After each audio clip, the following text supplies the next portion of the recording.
അസ്സലാമു അലൈക്കും വറഹ്മത്തുള്ളാഹി വബറകാതുഹു.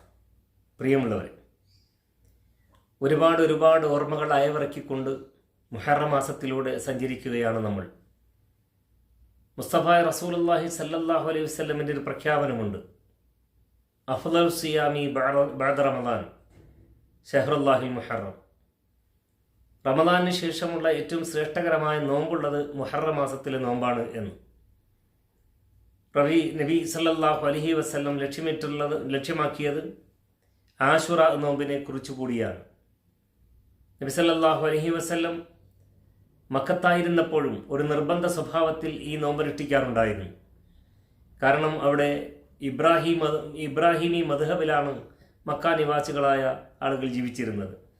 ആ അടിസ്ഥാനത്തിൽ ഒരു സമ്പ്രദായം എന്ന നിലക്ക് നബി സല്ലല്ലാഹു അലൈഹി വസല്ലം ഒരു നിർബന്ധ ബാധ്യതയായി നിർബന്ധ സ്വഭാവത്തിലൂടെയാണ് ഇതനുഷ്ഠിച്ചു പോരുകയുണ്ടായത്.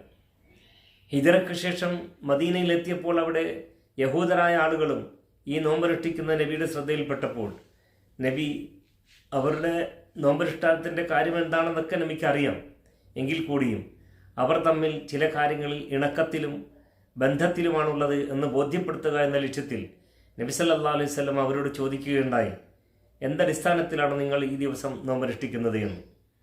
അപ്പോൾ അവർ അതിന് മറുപടി പറഞ്ഞത്, പൂർവികനായ മൂസ അലൈഹി സ്വലാത്തു വസ്സലാമയെയും ബനി ഇസ്രായേൽ സമൂഹത്തെയും ഫറോവയുടെ നിർദ്ദയമായ മർദ്ദനങ്ങളിൽ നിന്നും കിരാതമായ ഭരണവ്യവസ്ഥയിൽ നിന്നും അള്ളാഹു സുബ്ഹാനഹു വ തആല രക്ഷിച്ച ദിനത്തിൻ്റെ ഓർമ്മ പെരുന്നാളെന്ന നിലക്കാണ് ഞങ്ങൾ ഈ നോമ്പ് രക്ഷിച്ചു വരുന്നത് എന്ന് സൂചിപ്പിക്കുകയുണ്ടായി.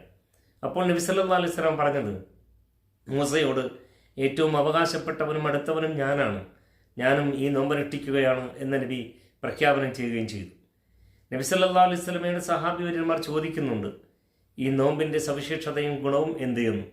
അപ്പോൾ നബി പറഞ്ഞത്, ഞാൻ വിചാരിക്കുന്നത് കഴിഞ്ഞ ഒരു വർഷകാലഘട്ടത്തിലെ ഒരു മനുഷ്യൻ ചെയ്ത മുഴുവൻ പാപങ്ങളെയും പുറത്തു കളയുവാൻ ഈ നോമ്പ് ഒരൊറ്റ നോമ്പ് കാരണമാണ് എന്ന് നബി സല്ലല്ലാഹു അലൈഹി വസല്ലം പ്രഖ്യാപനം ചെയ്യുകയും ചെയ്തു.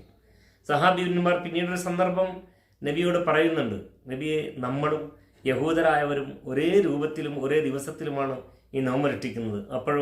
അപ്പോൾ നബി സല്ലല്ലാഹു അലൈഹി വസല്ലം പറഞ്ഞു, എങ്കിൽ അടുത്ത വർഷം ഞാൻ ജീവിച്ചിരിക്കുമായിരുന്നുവെങ്കിൽ 9ാമത്തെ നോമ്പ് കൂടി അനുഷ്ഠിക്കുമായിരുന്നു എന്ന് നബി സല്ലല്ലാഹു അലൈഹി വസല്ലം പ്രഖ്യാപനം ചെയ്തു. അടുത്ത വർഷം നബി ജീവിക്കുകയുണ്ടായില്ല, നബി ഇഹലോകവാസം വെടിയുകയും ചെയ്തു.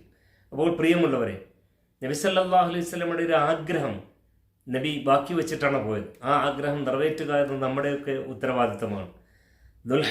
മുഹറം മാസം 9ാം തീയതിയിലെയും 10ാം തീയതിയിലെയും നോമ്പ് അനുഷ്ഠിക്കുക എന്നത് നമ്മൾക്കൊരു ബാധ്യതയായി മാറുന്നുണ്ട്. അപ്പോൾ സാധ്യമാകുന്ന നമ്മൾ ഓരോരുത്തരും ഒരു വർഷക്കാലഘട്ടത്തിലെ പാപകൃത്യങ്ങൾ മുഴുവനും പുറത്തു കിട്ടുവാൻ പാകപ്പെടുന്ന ഈ മഹത്തായ നോമ്പനുഷ്ഠിക്കുവാൻ നാം ശ്രദ്ധാലുക്കളാകണം. താല്പര്യപൂർവ്വം അത് നിർവഹിക്കുകയും ചെയ്യേണ്ടതുണ്ട്.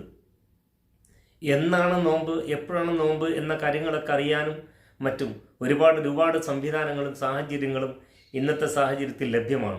ആ അടിസ്ഥാനത്തിൽ സാധ്യമാകുന്നവർ 9ാം തീയതിയിലെയും 10ാം തീയതിയിലെയും നോമ്പനുഷ്ഠിച്ചുകൊണ്ട് റസൂലുള്ളാഹി സ്വല്ലല്ലാഹു അലൈഹി വസല്ലം പ്രഖ്യാപിച്ച ഈ പ്രതിഫലം ഏറ്റുവാങ്ങുന്ന സൗഭാഗ്യശാലികളായി തീരുവാൻ ശ്രമിക്കേണ്ടതുണ്ട്. റബ്ബ് സുബ്ഹാൻ നാം ഏവരെയും അതിന് തുണക്കുമാറാകട്ടെ എന്ന പ്രാർത്ഥനയോടെ അസ്സലാമു അലൈക്കും വറഹ്മത്തുള്ളാഹി വബറകാതുഹു.